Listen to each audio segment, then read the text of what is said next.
Wendell and Wild is the newest Netflix animated Halloween spooky movie. Now, I'm like you. As soon as I hear the term Netflix movie, it's a reason to be concerned. But you see the talent associated with this movie, you see the Rotten Tomatoes score, and I've heard through the grapevine that there's some awards buzz with this movie. I could be completely wrong in that. So I'm thinking, well, as a critic, you should like this movie. But is it worth the hype? Is it worth the excitement? I'm gonna tell you that answer right now. Hey guys, my name is Brandon, aka the BrandoCritic, and I wanna say thank you so much for being here today and clicking on this video. I really do appreciate it. And I was able to see Wendell and Wild a little bit early, and I'm gonna give you my honest, no BS, non-spoiler review for you today and tell you if it's worth a watch. And like I say in every single video, guys, this is only my own personal opinion. So if you guys think the same or differently, if this is your favorite movie of all time or the worst piece of garbage you've ever seen, let me know your thoughts of Wendell and Wild down in the comment section down below. And make sure you stick around to the end so you can know my rating and the secret phrase so that I know that you watched until the end of the video. Now, let's get started. So we have Wendell and Wild from director Henry Selick, and you know him from such films as Nightmare Before Christmas, James and the Giant Peach, Monkey Bone, and Coraline. All those films have a very similar tone, similar feel, similar look, and Wendell and Wild is no different. And it stars Keegan-Michael Key, Jordan Peele, Lyric Ross, Angela Bassett, and James Hong. That guy has been in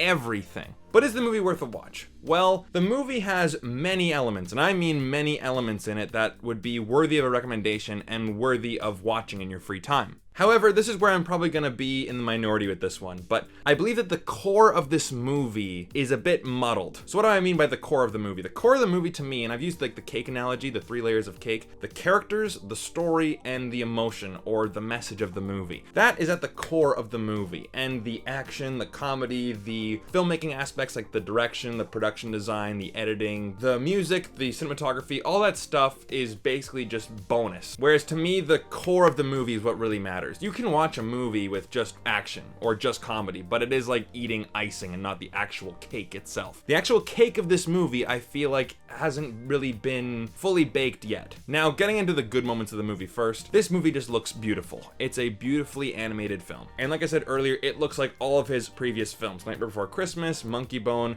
Coraline, James and the Giant Peach. So if you like that style of animation, and if you like the Tim Burton-esque, weird Halloween spooky type of imagery, then this is definitely the movie for you, because this movie has all that stuff in spades. It's got those gruesome / creepy moments where they talk about death, and there's even swearing in this movie. I like how Wendell and Wild actually look like Key and Peele, and the flow of animation is just so smooth, and there are many moments that it just feels like a giant psychedelic trip. So just from a pure visual standpoint, the movie just looks phenomenal. And it's got a great soundtrack too.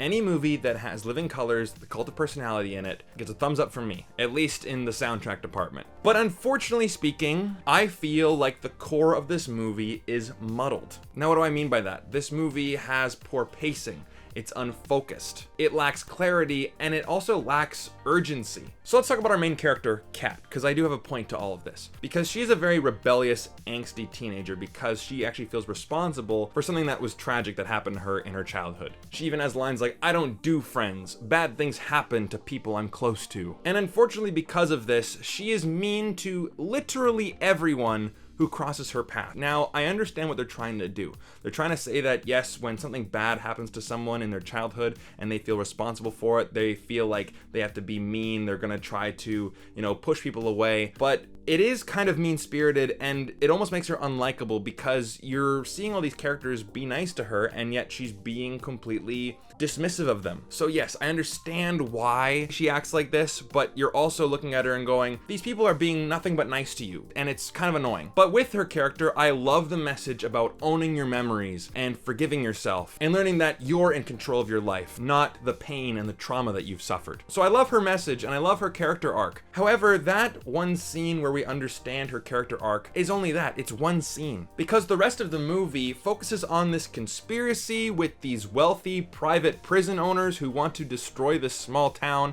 to build this really big prison and then stop the funding for this like second chance school for underage people. And then of course they want them to be underfunded so that they can get way more inmates in their prison.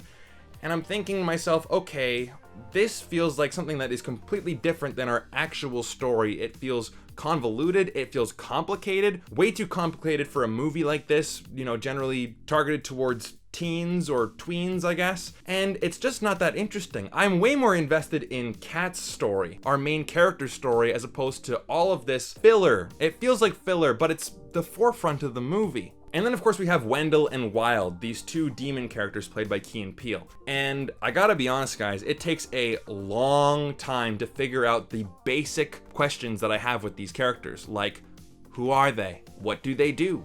What is their purpose? Where do they live? Are they demons who live in this underworld, or do they live in Kat's mind? Because she talks about them being her inner demons. I'm like, okay, that's a cool idea. These inner demons, basically all of our trauma, all of our past experiences are personified in these demons, okay? But then we see them in the underworld, and the way that they're able to come to life is actually through the ground, and they gotta maneuver through this grave. So it's like, where do they live? What's their purpose? How does all of this work? Their father is a guy named Buffalo Belzer, and is he Satan? Is he like the devil, or is he just another demon, but yet he lives in his nose and they're his kids? I don't know, man, it's just weird, but it's fine to be weird. I'm fine with movies having things like, okay, these demons live inside their father's nose in the underworld. It's just weird stuff, but just at least explain it to me. Make it clear. And what's their ultimate goal? To create an amusement park? So the whole time I'm thinking, what does any of this have to do with our main character's arc about forgiving herself for things that happened in her past? It feels like we're just taking a bunch of detours to get to the main core of the movie, which is forgiving yourself. And speaking about Wendell and Wild, they're not funny. They feel like an unfunny version of Pain and Panic from Hercules. So yes, there are loads of storylines in this movie, and they feel unfocused, unsatisfying, uninteresting, and I also felt like it was very rushed. And I see this a lot in films that just don't really speak to me. I feel like the scenes have no breathing room. Even the beginning of the movie where the trauma of our main character comes into play, it feels like they show it and then it's on to the next scene. We don't really get a chance to really sit with it, really understand it. It's just on to the next scene. Let's go, go, go, go, go, go, go, go, go. We gotta make room for all of this other stuff that is really just not very interesting. Our original tragedy happened so fast that we don't even get a chance to really feel it.